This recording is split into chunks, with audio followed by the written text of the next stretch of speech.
अस्सलामुअलैकुम दोस्तों, technology master में खुशामदीद। दोस्तों, सऊदी अरब से मैं एक ताज़ा ख़बर आप लोगों के लिए लाया हूँ।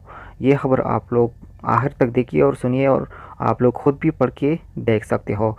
तो दोस्तों, अगर आप लोगों ने मेरे चैनल को सब्सक्राइब नहीं किया तो आप लोगों से गुजारिश है, मेरे चैनल को सब्सक्राइब कीजिएगा, क्योंकि हम आप लोग के लिए मालूमाती और अच्छी अच्छी वीडियो अपलोड करते हैं। तो दोस्तों, ख़बर क्या है, तो इस वीडियो में आप लोग को वो पूरा ख़बर अभी पढ़ के सुनाता हूँ, ट्रांसलेट करके भी आप लोगों को सुनाता हूँ। और आप लोग अगर खुद पढ़ सकते हो इंग्लिश में तो आप लोग पढ़ सकते हो। सामने मैं आप लोगों को ये दिखा के मिनिस्ट्री ऑफ लेबर से ये आया है एक मैसेज। तो दोस्तों, इस मैसेज को पढ़ने से पहले मैं आप लोगों को ये बात वाज़ेह तौर पर बता दूं कि इसके बाद मैं आप लोगों को एक आखिर में एक ऐसी खुशखबरी का बात सुनाने वाला हूँ लेबर के मुतालिक, जिसका इकामा नहीं है या किसी का इकामा नहीं बना या एक्सपायर हो गया, हरूफ लग गया। तो इसके बारे में आप लोगों को खुशखबरी का खबर सुनाने वाला हूँ।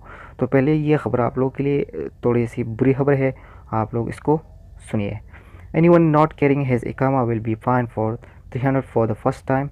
If someone catch in the same position second time, he will be sent to the jail for 6 months. जिसके पास इकामा नहीं है उसको 3000 रियाल जुर्माना फर्स्ट टाइम पर कीजिएगा, सेकंड टाइम पर उसको 6 महीने का जेल, और थर्ड टाइम पर इसको 6 महीने का जेल और 3000 रियाल जुर्माना भी होगा इसके साथ साथ। If someone is roaming around with expired इकामा he will be fine for the 500 for the first time and the second time 1000 riyal for the second time, and catch with the expired income for the third time, he will be deported immediately and with a huge penalty. अगर तीसरी मरतबा इसको पकड़ा इकामा expire होने के बाद, अगर आप लोग काम कर रहे हो किसी जगह पर या ऐसे घूम रहे हो, तो पहली टाइम पर 500 रियाल, दूसरी टाइम पर 1000 रियाल जुर्माना, और तीसरी टाइम पर आप लोग को बड़े जुर्माने के साथ साथ डिपोर्टेड भी किया जा सकता है, मुल्क बदर भी किया जा सकता है। तो दोस्तों, खुशखबरी की खबर अभी क्या है, खुशखबरी की खबर ये है तो कि दोस्तों, ये तो है गवर्नमेंट की तरफ से जो मैसेज आया है, मैंने आप लोगों को पहुंचाया, आप लोग के साथ शेयर किया है। ना मैंने ये ख़ुद बनाया है, ना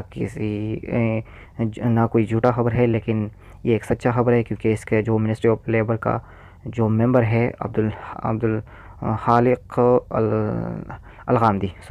अलगामदी ने ये जो साइन किया है इसको, तो इसको शाया किया है उसने। और ये एक सच्ची खबर ये भी है, लेकिन इसके साथ साथ खुशखबरी का खबर ये है कि हमारे तकरीबन 3-4 बंदे थे जिसके हरूफ लग गए थे, और किसी का इकामा एक्सपायर हो गया था, किसी का इकामा बना नहीं था। तो 4-5 बंदे थे कि वो जेल चले गए, और जेल के बाद तकरीबन 4-5 दिन में डिपोर्टेड किए गए।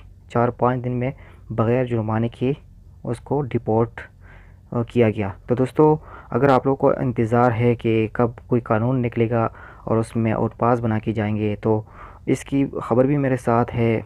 यह ख़बर क्या है, तो ईद के बाद मुमकिन है कि एक कानून उसी तरह फिर शुरू हो जाए जो पहले आउटपास का बना था, और उसी तरह एक महीने का कानून का इम्कान है, लेकिन अभी ईद तक कोई कानून नहीं है।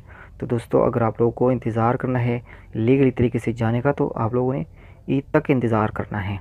और अगर आप लोगों ने इलीगली जाना है तो आप लोगों ने, और इलीगली जाना है बग़ैर फीस की जाना है, तो फिर आप लोगों ने या पेनल्टी भरना है जवाज़ात मिनिस्ट्री में, या आप लोगों ने जेल पर जाना है बग़ैर पेनल्टी का, बग़ैर पैसों का जाना है, तो आप लोगों ने जेल पर जाना है। 4-5-6 दिन में आप लोग आसानी के साथ रिपोर्टेड किया जा सकते हो।